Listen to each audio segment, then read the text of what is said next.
আমার সহযোদ্ধাবৃন্দ, আসসালামু আলাইকুম এবং শুভ সকাল। আমি অন্ধ্রপ্রদেশের মজিবর 2024 সালে এই রিটার্ন করতে আসছি। আসার পরে আপনারা যেমন এইরকম একটা সংস্থা শুরু করছেন, আমরা শুরু করছিলাম, এখানে আমাদের কয়েকজন আছে, কিন্তু দেখা যায় কি এখানে শুরুতেই আমাদের অনেক কিছু শেষ হয়ে যায়। যাই হোক, আমি চাচ্ছি সর্বপ্রথম এটা চাচ্ছি যে আমাদের শুরুতেই যেন একদম শেষ না হয়ে যায়।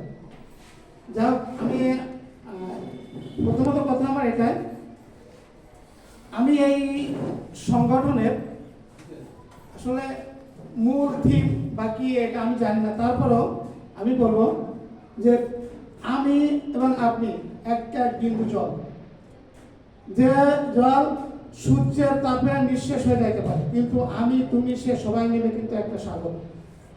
এই সাগর রৌদ্রের তাপ, পৃথিবীর কোনো শক্তি নাই সাগরকে শুকায় যেতে পারে। সাগরকে শুকানোর শক্তি কিন্তু পৃথিবীর কারো নাই।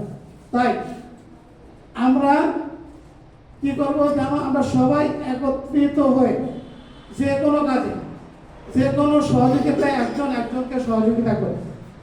আমরা সকলে হায়না দেখি, হায়না জঙ্গলের বড় প্রাণীটা সিংহটা কিন্তু হায়নাদেরকে ভয় করে, কারণ তারা একসাথে সবাই মিলে কাজ করে। এখানে আমাকে অল্প সময় দেওয়া হয়েছে, অল্প সময়ের মধ্যে সবকিছু আমাকে শেষ করতে হবে। আমি আপনি একজনের পরিপূরক, একজনের সম্পূরক। আমরা যেন, আমার মূল বিষয় হচ্ছে আমাদের এই সংগঠন উদ্দেশ্য কি আমি জানি না, তবে আমাদের এই সংগঠন উদ্দেশ্যটা যেন হয় আমরা যে কোনো সময়, যে কোনো প্রয়োজনে, যে কোনো কাজে একজনের পাশে এসে দাঁড়ায়। কি একজনের সমস্যার ক্ষেত্রে, কি একজনের একটা ঝামেলা আছে তার কাছে যে দাঁড়ায়, কি একজন অর্থনৈতিক বা ইকোনমিক্যাল কোনো সমস্যা থেকে তার পাশে যে দাঁড়ায়। এটাই আমাদের উদ্দেশ্য হওয়া উচিত। যাই হোক, আমি আমার বক্তব্যকে আর দীর্ঘায়িত করবো না, আমাকে একটু বলার সুযোগ দেওয়া হয়েছে তাই বললাম আর কি।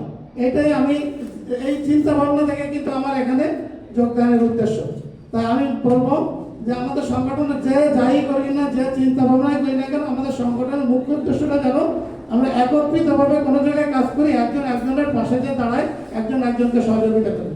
ধন্যবাদ মাননীয় সভাপতি, ধন্যবাদ সবাইকে। ধন্যবাদ।